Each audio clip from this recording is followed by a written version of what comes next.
nu vil vi gerne starte vores cheating tutorials måske. Og hvis I ikke vidste det, hvis I ikke har læst titlen, så er det cheating tutorials.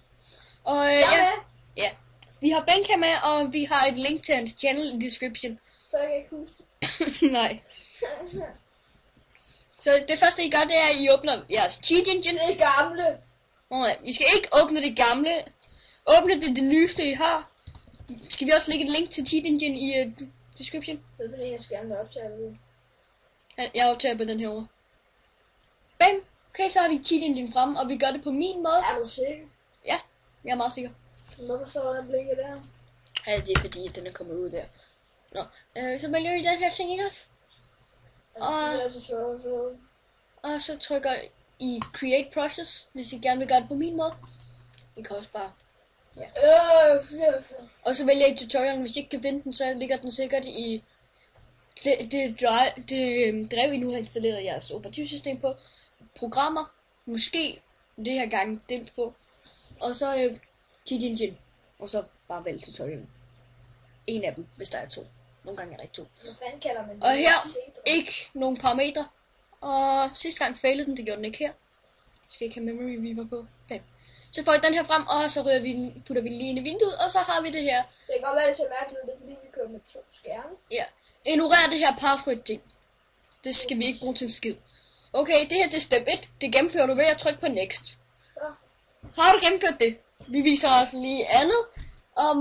Måske også fjerde, hvis vi er heldige. Første du gør, det er, du sikker på, at du har valgt scan type, og 2 vil også gerne virke, men du kan også vælge 4 under value type og sådan noget. Men bare vælg en.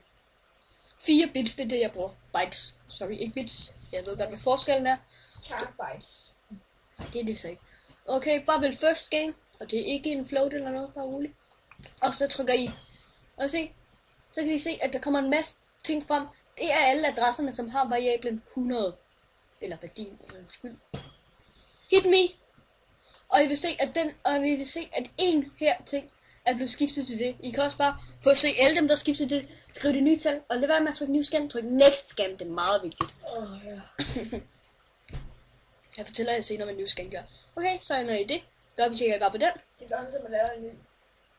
Så kan du så får du den herned, så du kan gøre alle mulige ting med den.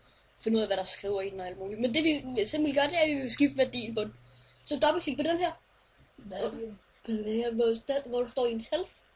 Og så står der her, at de tutorials, så skal man skifte den til 1000. Når det er et rigtigt spil, kan man jo bare skifte den til, hvad man nu vil bruge. Bam. 1000. Og så kan I se, at next-knappen, den vil komme tilgængelig. Den trykker I bare på. Next. Så er det step 3. Skal vi også vise dem der? Ja. Og så kan I se, at det her det kan man ikke bruge til noget simpelthen. Så vi gør lige klar. New scan. Så fjerner den alle de ting her, og så gør den klar til et nyt scan. Okay, og her nu, du rydder bare den her ting ved at trykke på den her, og yes. Meget nemt. Så det vi skal gøre, det er, at vi skal ændre den her progress bar. Men det kan vi jo ikke, fordi vi ved ikke, hvad værdien er. Og svaret er, jo, det kan vi godt. Bare vælg 4 bit, det skulle gerne virke bedst. Nej, det er ikke 4 bit, det er 4 bytes. Sorry. Scan type, det er den, vi skal ændre på. Og den skal være en unknown initial value, tror jeg. Ja, det tror jeg. Men vælg den, og så kan man ikke skrive nogen ting heroppe. Det er med vilje. Trykker bare first scan. I skal lægge mærke til, at intet kommer frem her. Men op der, hvor der står found, så står der alle de forskellige adresser, der er i programmet. Men når jeg har gjort det, så skal vi gøre klar til, at vi finder de ting, som...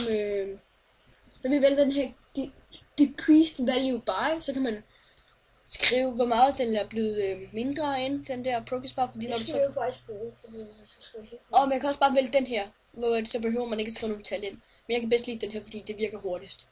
Så når man trykker hit me, bam, så kommer der sådan et stykke, hvor der står minus 6. Lad være med at skrive minus 6, eller hvad der nu stod der. Fordi at så kommer det til at gå forkert. Skriv 6. Okay, next game. Og I kan se en masse ting kommer frem. Tryk hit me igen. Okay, I mistede 10 liv. Så skriv 10 ind. Next game. Så kan I se, at jeg får alle de her store tal. Men det kan jo ikke være den her, vel? Det kan godt være den øverste. Ja, fordi der står også lige her mellem 0 og 500. Nu har vi den. Nu kan vi skifte den til lige, hvad vi har lyst til.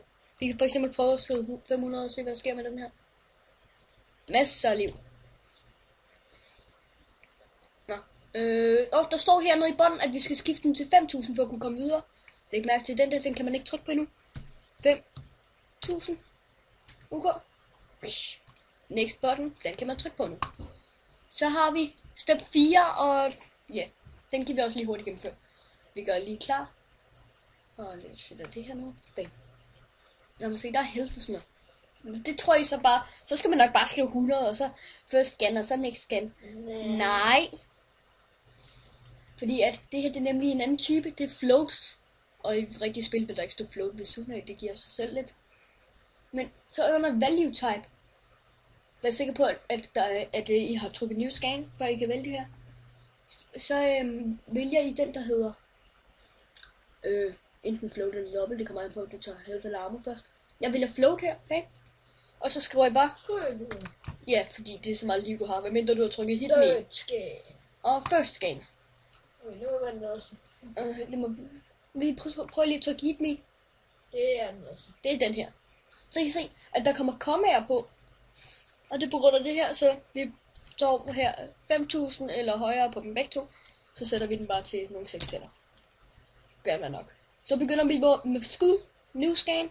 Og ja, vi har jo de samme slags skud. Så kan det se, hvordan det ser. Ja. Og vi har masser af liv.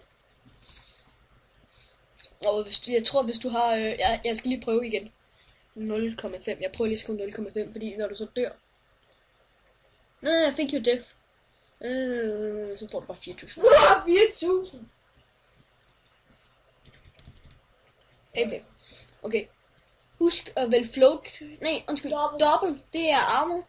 Som er en skud. Og så vælger du bare first scan. Jeg fandt med det samme. Hvis du ikke gjorde det, så trykker du bare fire en enkelt gang. Skriver det nye ansæt. Det giver ikke så meget mening, at man har 99,5 skud, vel, men next scan, og så finder du den måske næste. Ja.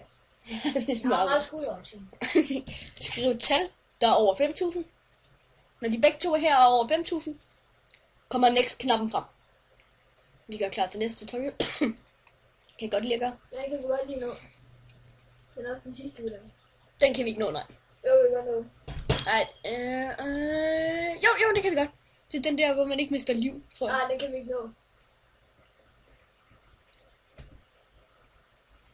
Nej, vi siger bare, at Part 2.